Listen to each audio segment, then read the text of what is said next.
할렐루야. 네.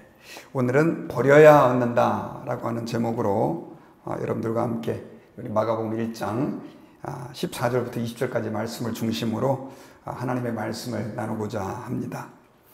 오늘 본문은 예수님께서 제자들을 부르시는 장면을 묘사하고 있습니다. 예수님께서 제가 그 전에 마가복음 강의를 통해서 말씀드렸던 것처럼 40일 동안 이렇게 금식을 하시고 마귀에게 시험을 받으신 이후에 그리고 나서 이제 본격적으로 공생애를 시작하셨습니다. 그런데 예수님께서 그 공생애를 시작하실 때 좀 좋지 못한 소문을 들었습니다. 그건 뭐냐면 세례 요한, 예수님의 그 길을 준비했던 사람들로 하여금 회개의 세례를 통해서 예수님 오실 것을 준비하게 했던 그 세례 요한이 체포되었다라고 하는 소식을 들으셨기 때문입니다. 여러분, 우리는 지금 편하게 예수님을 이렇게 믿고 있지만, 그러나 예수님 때만 해도 그렇게 하나님의 말씀을 증거하고 믿음 안에 산다라고 하는 것이 얼마나 어려운 일인지 우리는 그 상황을 짐작해 볼 수 있습니다. 그 상황 속에서 이제 예수님께서는 본격적인 공생의 사역을 시작하시는데, 그 사역의 첫 번째 장소가 어디냐면 갈릴리 지역이었습니다. 여러분, 갈릴리라고 하는 그 지역은 지금으로 말하면, 한국어로 말하면 무슨 도라고 할 수도 있고요. 또 미국으로 말하면 주라라고 할 수 있을 정도의 한 큰 지역을 말하고요. 예수님은 그 갈릴리 지역의 나사렛에서 어릴 적에 자라셨습니다. 자, 그런데 특별히 예수님께서 사역을 갈릴리를 중심으로 시작하신 것은 본인이 그곳에서 자라셨던 고향이기도 하지만, 그러나 이 갈릴리 지역은 지리적으로 유대인들과 이방인들이 만나는 굉장히 중요한 교차점이기도 했고요. 다양한 민족과 문화가 섞여 있는 곳이기도 했습니다. 그래서 예수님께서는 온 세상에 빛을 전하시고 또 그들에게 하나님의 그 영광을 전하시기 위해서 어쩌면 의도적으로 갈릴리에서 사역을 시작하셨던 것을 알 수 있어요. 이것은 또한 이사야 그 9장 1절부터 2절에 나오는 그 예언에 대한 성취이기도 한데요. 그 이사야 9장 1절에 2절에 보면은 흑암에 행하던 백성이 큰 빛을 보게 되며 사망의 그늘에 거하던 자들에게 빛이 비쳤다라고 하는 예언이 나오는데, 이게 바로 예수 그리스도께서 갈릴리에서 시작하시게 되는 그 사역에 대한 예언이십니다. 그 예수님께서는 이 말씀의 예언대로 갈릴리에서 사역을 시작하게 되는데, 제일 먼저 선포하신 것이 하나님의 나라가 가까웠다, 회개하고 복음을 믿으라 라고 하는 내용이었습니다. 자, 이렇게 예수님께서 이제 복음을 증거하시고 본격적으로 제자들을 부르시는 장면이 오늘 본문 가운데는 기록이 되어 있는데, 예수님께서 제자를 부르시는 그 과정에 오늘 본문에는 4명의 제자가 예수님의 제자로 부름을 받는 과정이 기록이 되어 있어요. 특별히 베드로와 안드레, 야고보와 요한 4명이 예수님의 제자로 이렇게 부름을 받게 되는데, 그런데 그들이 예수님의 제자로 부름을 받는 것은 이렇게 여러분들처럼 예배당에 나와서 예배를 드리다가 혹은 성경 공부를 하다가가 아니라, 그들이 생업에 있을 때 또 굉장히 바쁘고 분주하게 일을 하고 있을 때 예수님께서 그들을 부르셨다라고 하는 것입니다. 여러분, 그들은 다 직업이 어부들이었습니다. 갈릴리 바다, 사실 호수라고도 부르기도 하는데, 그것을 중심으로 고기를 잡는 어부의 생활을 했는데, 예수님께서는 그들이 그물을 깁고 있을 때, 또 그 고기를 이제는 잡는 그 일들을 하고 있을 때 예수님께서는 부르셨다라고 하는 것이죠. 여러분, 예수님께서 이들을 부르실 때 사실 이들은 자기의 그 생업을 뒤로 하고 그물을 버려두고 또 부모님을 뒤로 하고 예수 그리스도의 그 부르심에 응하게 됩니다. 사실 예수님께서 그들을 부르신 것은 삶의 가장 바쁜 순간에, 또 그들이 어떻게 말하면 자기의 생계를 위해서 붙잡고 있던 그 과정 중에서 예수님께서 그들을 부르신 것입니다. 그러므로 여러분, 우리의 삶 가운데도 때로는 예수님께서 우리의 그 가장 내가 집중하고 또 붙잡고 있는 그것들을 하고 있을 때 부르실 수 있다라고 하는 사실을 우리가 기억하고, 하나님 아버지 앞에서 이 예수 그리스도의 그 부르심의 의미를 우리가 오늘 다시 한번 생각해보고 또 기억하는 그런 귀한 시간이 될 수 있기를 바랍니다. 여러분, 예수님께서 제자들을 부르신 것은 사실 물고기를 잡는 어부에서 오늘 본문에 보면 사람을 낚는 어부로 그들을 부르신 것입니다. 이것은 그들의 삶을 완전히 변화시키는 부르심이었고요. 또 그들의 인생을 이제는 이전보다도 훨씬 더 나은 하나님께서 아름답게 쓰시고자 하는 그 삶으로의 초청이었다라고 하는 것입니다. 이 사실을 통해서 우리가 하나님 앞에서 때로는 주님께서 우리를 내가 안주해 있던 그 삶의 자리에서 부를 때가 있는데, 이것은 단순하게 우리에게 어떤 조그마한 축복이나 변화를 위해서가 아니라 하나님의 나라와 하나님의 가치와 또 우리에게 더 큰 은혜와 축복을 주시기 위해서 우리를 부른다라고 하는 사실을 우리가 기억하고, 하나님 아버지 앞에서 우리는 이 주님의 부르심을 그저 부담이나 또 번거로운 것으로 여기지 않고 하나님의 축복으로 받아들여야 될 줄 믿습니다. 특별히 여러분, 예수님께서 제자들을 부르셨을 때는 그들로 하여금 그전까지는 그들이 그냥 고기를 잡는 삶에 만족하고 있었다고 한다면 이제는 그것도 귀하지요. 그러나 하나님 앞에서 이제는 한 영혼을 구원하고 하나님의 나라를 확장하는 그 사명으로의 부르심이었다라고 하는 사실을 여러분들이 기억해야 합니다.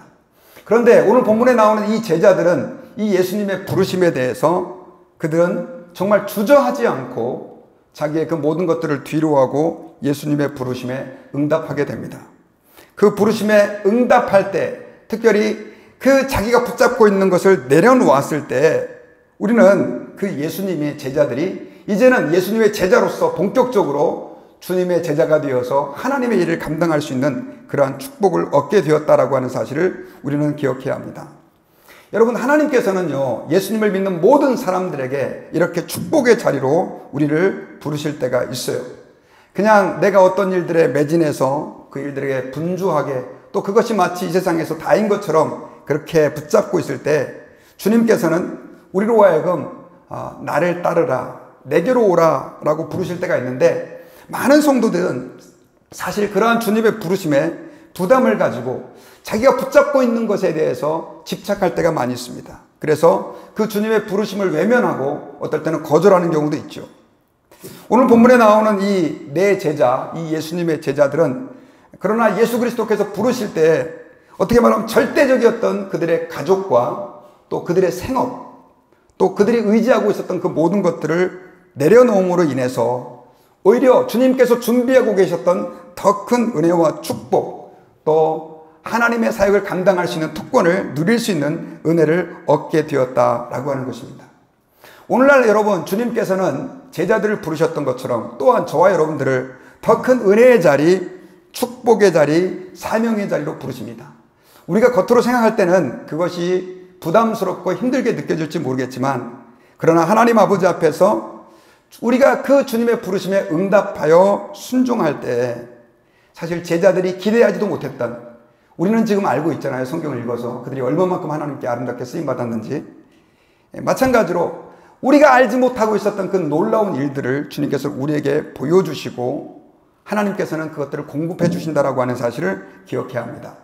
특별히 여러분, 본문에서 제자들이 예수님의 부름을 받았을 때 그들이 가장 바쁜 시간에 부름을 받았다라고 하는 얘기는 주님이 우리에게 뭘 말씀해 주고 싶어 하느냐면요, 저와 여러분들이 때로는 이 땅을 살아갈 때 내가 붙잡고 있는 것을 놓지 않으면 주님이 주시는 그 선물, 또 주님이 우리에게 더 채워주시고 부어주시고자 하는 것들을 받을 수 없다라고 하는 것을 우리에게 말씀해 주고 있는 거죠. 만약에 여러분, 우리가 손에 뭔가를 이렇게 꽉 붙잡고 있을 때 우리는 다른 그 어떤 것들을 받을 수 없습니다. 이걸 내려놔야 우리가 다른 것들을 선물로 받을 수 있는 것이죠. 그러므로 여러분, 저와 여러분들이 오늘 이 본문의 말씀을 생각하면서 하나님 앞에서 주님이 우리를 은혜의 자리, 또 복의 자리로 초청하실 때가 있는데, 혹시 내가 붙잡고 있는 것이 무엇인지 한번 진지하게 고민하고 돌아볼 수 있는 그런 시간이 될 수 있기를 바랍니다.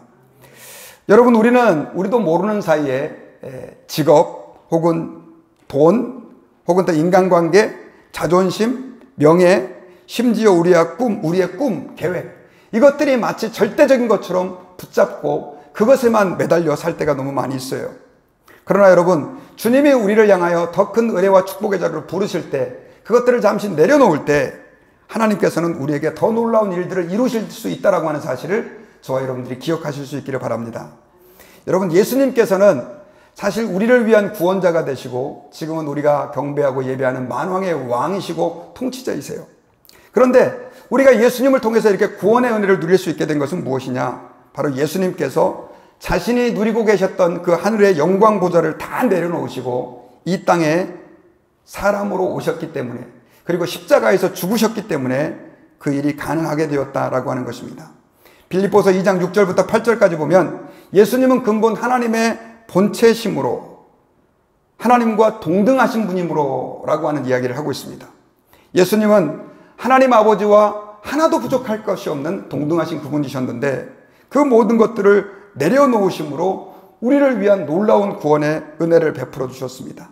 천지를 창조하시고 온 우주의 주인이셨던 그분이 천사들의 찬양을 받으시기에 합당하시는, 또 온 우주를 다스리는 그분이 내려놓을 것이 하나도 없고 필요 없고 내려놓으셔서도 안 되는 그분이 그 영광을 다 내려놓으셔서 사람이 되셨을 때 우리는 그 예수 그리스도를 통해서 구원의 은혜를 입을 수 있게 됐고, 많은 사람들에게 그 하나님의 축복이 그 예수 그리스도의 십자가의 죽으심과 부활을 통해서 증거될 수 있었다라고 하는 사실을 여러분 기억해야 합니다. 신약 성경을 13권이나 기록했던 사도 바울도 마찬가지입니다.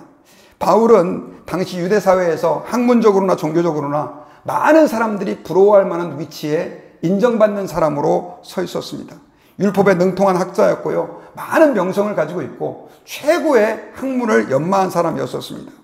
그런데 그는 하나님 앞에 부름을 받았을 때 가차없이 그것들을 다 내려놓고 주님의 복음을 위하여 자기의 삶을 드렸습니다.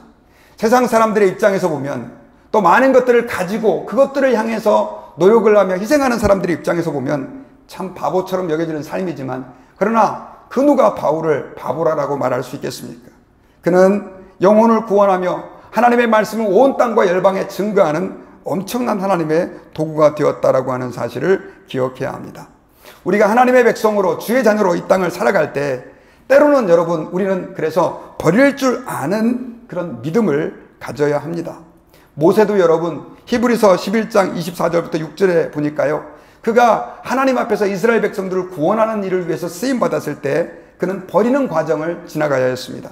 그는 바로의 공주의 아들이라 칭함을 받기를 거절하고 잠시 죄악의 낙을 누리는 것보다 하나님의 백성과 함께 고난받기를 더 좋아했다, 이렇게 기록이 되어 있어요. 모세가 이런 버림이 있었기 때문에 그는 이스라엘 백성들의 구원자요, 모세를 통해서 하나님의 율법이 주어지고 수많은 이스라엘 백성들의 그 지도자로 세움을 받을 수 있는 특권을 얻었다라고 하는 사실을 저와 여러분들이 기억해야 합니다. 예수님께서 제자들을 부르셨을 때 사실 우리의 입장에서 보면 그 생업과 그가 하고 있는 일, 심지어 가족마저도 우리는 버리는 것들만 생각하지만, 그러나 예수님께서는 그들에게 버리라고 명령하셨을 때 단지 버림으로 끝나는 것이 아니라 더 많은 것들을 축복해 주시고 그들에게 부어주실 것을 의도하셨고, 단지 이 세상의 것이 아니라 하나님의 그 영원한 것들을 붙잡을 수 있도록 주님께서는 그에게 은혜를 베풀어 주시고 또 그런 초청을 하고 계셨다라고 하는 것을 우리는 기억해야 합니다. 우리 요한복음 12장 24절 말씀에 보면요, 예수님께서는 미랄의 비유를 우리에게 말씀하셨어요. 우리 성경 구절 잠깐 한번 볼까요? 자, 같이 읽어봅시다. 시작. 내가 진실로 너에게 이르노니 한 알의 밀이 땅에 떨어져 죽지 아니하면 한 알 그대로 있고 죽으면 많은 열매를 맺느니라. 자, 이것은 본질적으로 예수님을 향해서 주님이 하신 말씀이세요. 예수님이 땅에 떨어져 죽는 밀알처럼 십자가에서 죽음으로 많은 열매를 맺게 된다. 그러나 이것은 단지 거기에만 머물러 있는 것이 아니라 저와 여러분들이 이 땅의 삶에서 내가 붙잡고 싶은 것들, 또 내가 추구하는 것들을 내려놓을 때 그 내려놓는 결단이 마치 밀알이 땅에 떨어져서 버려지는 것처럼 여겨지고 썩어지는 것처럼 느껴지지만, 그러나 이것을 통해서 많은 열매를 맺게 하시는 하나님의 능력의 역사가 일어난다라고 하는 것을 우리에게 가르쳐주고 있는 것을 저와 여러분들이 기억해야 합니다. 특별히 여러분 여기 계시는 성도들 가운데는 이미 과거에 그런 경험들을 하신 분들이 계실 겁니다. 저도 20대 때 주님 앞에서 제가 하나님의 일들을 위해서 부름을 받았을 때 사실 그때는 참 주저없이 그렇게 결정을 했습니다. 세상 일보다는 주님의 전에 문지기로 있는 것이 세상의 첫날보다 낫다라고 하는 그 시편 84편 말씀 때문에 저는 하나님의 일들을 그때부터 이제 전적으로 하면서 여기까지 달려왔습니다. 그런데 이런 생각을 해봐요. 가끔씩 목사님 그렇게 하지 않고 세상에서 그냥 돈 벌면서 잘 살았으면 지금보다 조금 더 나은 삶이지 않았을까요? 라고 묻는 분들이 계셔요. 그러면 모르겠습니다. 제 아내는 모르겠지만 저 같은 경우는 저는 다시 그 부르심을 받는다 할지라도 이 길을 갈 겁니다. 왜냐하면 여러분들이 볼 때 고생하고 힘들고 세상 사람들처럼 누리지 못하는 삶인 것처럼 여겨질지 모르겠지만, 그러나 저는 그 세상 일을 여러분들만큼은 안 해봤지만 하진 못했지만, 그러나 하나님 앞에서 그 부르심에 응답함으로 인해서 너무나 많은 큰 축복과 은혜와 기쁨과 감사를 누려왔기 때문에 그렇습니다. 얼마 전에 여러분 여기 다니엘 기도회가 달라스 지역에서 있었는데, 그때 이용규 선교사님이라고 하는 분이 그때 오셔서 한번 말씀을 전하신 적이 있습니다. 네, 혹시 내려놓음이라고 하는 책을 읽어보신 분도 계시겠지만, 이분은 하버드 대학교에서 박사학위를 하고 그리고 세계에서 몇 안 되는 정말 탁월한 학자였습니다. 근데 이분이 몽골 선교사로 부름을 받아가지고 그 선교지로 가게 됐어요. 그리고 나중에는 이제 이분이 지금 인도네시아에 가가지고 그 모슬렘 지역에서 기독교 학교를 세워가지고 많은 사람에게, 많은 그 모슬렘권 학생들에게 예수 그리스도의 복음을 증거하고 있는 사명을 감당하고 있습니다. 세상적으로 봤을 때는 정말 바보 아닙니까? 그렇게 잘 나가는 자리를 다 뒤로 하고 선교사라고 하는 어려운 길을 갔기 때문에 그렇습니다. 그런데 그분의 모습 속에서 아이고 내가 이거 길을 잘못 선택했다, 아이고 내가 이거 괜히 실수한 것 같아, 이런 느낌은 하나도 받지 못했습니다. 오히려 그분은 그렇게 자기를 불러주신 하나님께 감사하고 열심을 다해서 남은 생의 복음을 위해 살겠다라고 그렇게 헌신을 다짐하는 모습을 보았습니다. 여러분, 이 땅에서의 그 삶, 가치 있고 아름답습니다. 또 세상 사람들이 말하는 것처럼 돈이라든가 명예라든가 이 세상에서 누리는 안락함들을 추구하는 것은 아름다운 일입니다. 그러나 여러분, 주님께서는 때로는 우리에게 그것을 잠깐 뒤로 하고 더 놀라운 하나님의 일들을 위해, 이 세상에서 내가 누릴 수 있는 것보다 더 큰 축복을 주시기 위해서 우리를 제자들을 부르시는 것처럼 부르실 때가 있다라고 하는 사실을 기억해야 합니다. 이건 꼭 무슨 목사나 선교사처럼 그렇게 하나님의 일들을 위해서 풀타임으로 해야 되는 것만을 의미하지 않습니다.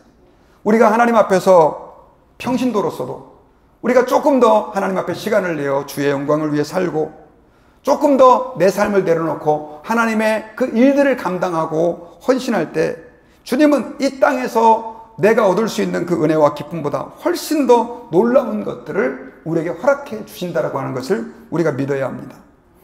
사실 여러분, 이 세상에서 세상 사람들이 생각하는 제일 중요한 가치는 돈이 아닙니다. 보통 뭡니까? 가족이라고 얘기를 하죠. 그래서 요즘 드라마라든가 영화라든가 책의 주제들이 가족을 다루는 경우가 많아요. 아무리 돈을 많이 벌어도, 그리고 또 아무리 세상적으로 성공을 해도 가족으로부터 외면당하고 가족과 관계가 끊어진 사람들을 결코 우리를 행복하다고 말하지 않기 때문에 그렇습니다. 그런데 여러분, 예나 지금이나 가족이란 이렇게 중요한데, 오늘 본문에 나오는 이 주님의 제자들은, 심지어 야고보와 요한 같은 경우는 오늘 성경에 보니까 아버지와 그 종들을 다 버려두고 예수 그리스도를 따랐다, 이렇게 기록이 되어 있어요. 이 말은 무슨 말이냐면, 여러분 아버지, 가족 이런 거 버려야 됩니다, 그리고 돈과 이 세상의 직업을 버려야 됩니다, 그런 뜻이 아니에요. 중요한 것은 예수 그리스도께 우리의 삶을 헌신하는 것은 그거보다 더 큰 기쁨이요, 더 가치 있는 일이요, 더 소중한 것이라고 하는 것을 주님께서 우리에게 말씀해주고 있기 때문에, 말씀해주기를 원하고 계시기 때문에 이렇게 성경에서 기록한 것을 여러분들이 믿으실 수 있기를 바랍니다. 예수님을 위하여 헌신하는 것, 세상 사람들의 입장에서 보면 이해할 수 없는 일이지만 그것은 너무나 귀한 일입니다. 그러므로 여러분, 저와 여러분들이 이 땅에서 우리의 삶을 살아가는 동안 우리는 더 귀한 것, 가치 있는 것을 위해서 이 세상 사람들이 소중하다라고 말하는 것들을 내려놓는 훈련을 하실 수 있기를 주님의 이름으로 부탁드립니다. 그 가운데 포함되는 것 하나가 뭐냐면 우리의 자존심입니다. 우리 특별히 한국 사람들 같은 경우는요, 체면 문화라고 하는 것이 존재합니다. 자존심이 굉장히 중요해요. 그래서 위에 어른들은 이 아랫사람들에게, 또 자기보다 부하 직원에게, 혹은 부모님들은 자녀들에게 이 잘못했다라고 하는 것들을 잘 말하지 않습니다. 왜 그러냐? 체면 때문에. 자기가 잘못한 거 알아도 이거 인정하지 않아요. 근데 여러분, 하나님 앞에서 잘못했으면 내가 아무리 회사에서 사장의 위치에 있다 할지라도, 혹은 부모의 위치에 있다 할지라도, 내가 선배고 나이가 많다 할지라도 한번 잘못했다라고 한번 자신을 내려놓는 훈련들을 한번 해보시기 바랍니다. 그때 그분은 세상적으로도 존경을 받을 뿐 아니라 이제는 주님 앞에서 자존심을 내려놓는다라고 하는 것이 어떤 것인가라고 하는 것을 배울 수 있게 될 것입니다. 특별히 여러분, 우리 한국 부모님들 가운데, 미국 부모님들도 그런 분들이 계시지만 부모가 자녀에게 대해서 지나친 기대와 통제를 하는 사람들도 있습니다. 주님께 내 모든 것을 맡깁니다 라고 말하면서도 마치 내가 모든 것을 다 해야 하는 것처럼 자녀들을 그렇게 붙잡고 내 마음대로, 내가 원하는 대로 좌지우지 하려고 하는 그런 분들이 계십니다. 여러분, 우리가 자녀를 잘 양육한다라고 하는 것은 내가 붙잡고 있는 거, 이거 아니면 안 된다라고 하는 걸 잠깐 내려놓고 주님께 맡기고 그들이 하나님의 그 뜻을 구하며 하나님이 원하시는 삶들을 추구할 수 있도록 기도해주고 후원해주는 것입니다. 이것도 일종의 내려놓음이라고 하는 것이죠. 어떤 성도들은 여가나 취미생활을 굉장히 중요하게 생각합니다. 젊었을 때 제가 돈 버느라고 얼마나 고생했는지 몰라요. 이제는 제가 좀 놀아야 됩니다. 그런 분들이 계십니다. 사실 적당한 취미생활을 누린다고 해서 그게 죄는 아닙니다. 그러나 여러분, 우리가 이걸 기억해야 돼요. 사실 하나님 나라, 천국 가가지고는 주님을 위해서 더 이상 수고할 필요가 없어요. 주님이 이 땅에서 우리 교회를 통해서 우리를 한 공동체가 되게 하시고 교회에서 봉사하고 헌신하라고 말씀하시는 이유는 뭐냐? 우리가 교회에서 헌신하고 봉사할 때 이 교회라고 하는 공동체에서 우리는 사랑이라고 하는 것을 발견할 수 있게 되고, 그리고 이 교회 공동체가 사랑의 공동체로 회복될 때 안 믿는 사람들이 이 교회를 통해서 구원받고 하나님의 자녀가 되는, 그리고 하나님의 백성으로 자라가는 성장이 이루어지게 되기 때문에 그렇다는 것이죠. 그러므로 여러분, 주님 앞에서 우리가 건강이 조금이라도 남아있는 동안 하나님 앞에서 세상적인 취미도 좋지만 조금 시간을 주시고 그것 좀 내려놓으시고 주님의 영광을 위해서 복음을 위하여 헌신하실 수 있기를 주의 이름으로 부탁드립니다. 우리는 오늘도 예배드리기 위해서 모였습니다. 여러분들은 예배가 뭐라고 생각하십니까? 많은 분들이 예배를 받는 걸로 생각하는데요, 예배는 받는 게 아니라 드리는 겁니다. 믿습니까? 예. 그래서 예배 보러 간다, 옛날 분들이 사실은 잘 몰라서 하신 말인데, 예배는 보러 가는 게 아니라 드리러 가는 것입니다. 드리러 간다라고 하는 것은 어떤 의미입니까? 희생한다는 얘기예요. 세상적으로 봤을 때는 손해를 본다는 얘기예요. 목사의 설교를 잘 들으러 간다라고 하는 의미도 있지만, 여러분들 예배에 올 때 여러분들은 많은 걸 희생하셔야 됩니다. 헌금을 희생하셔야 되죠. 시간을 희생하셔야 되죠. 또 어떤 경우는 정말 이 예배 시간에 가서 돈을 벌면 엄청나게 벌 수 있는데도 불구하고 이걸 뒤로 하고 예배 자리로 와 계신 분들도 계십니다. 중요한 친구와의 만남이라든가 가족 일들을 뒤로 하고 이 예배 자리로 나온 분들이 계십니다. 그리고 우리는 여기 와서 하나님께 찬양을 드리고 말씀을 듣는 일에 나의 모든 신경을 다 집중하고 거기에 희생을 합니다. 여러분, 이게 무슨 의미가 있습니까? 예배는 쉽게 말하면 버리는 연습을 하는 것입니다. 주님 앞에서 우리가 예배를 드린다고 할 때 우리는 물질을 내려놓고 우리의 원하는 시간, 고집, 아집, 또 내 꿈, 희생, 내 꿈, 목표 이런 것들을 다 내려놓고 오직 주님만 바라보는 거예요. 왜 이렇게 할 수 있느냐? 그것은 이 세상에서 내가 붙잡고 있는 그 모든 것보다 우리 주님이 더 소중하고 예수 그리스도의 복음이 더 가치 있기 때문에 그렇다는 것입니다. 여러분, 하나님 아버지 앞에서 이 마음 가지고 내려놓을 때 주님은 여러분들에게 하늘의 복과 하늘의 은혜로 가득 안겨주실 것을 믿습니다. 저는 말씀의 결론을 맺겠습니다. 오늘 성경에서 예수님께서 주님의 제자들을 부르시는 장면들이 나옵니다. 제자들은 생업에 바쁜 사람들이었습니다. 그리고 그것은 자기의 생명을 지탱해주는 중요한 버팀목들이었습니다. 그런데 그들은 예수님께서 부르실 때 그 모든 것을 다 뒤로 하고 예수님을 따랐습니다.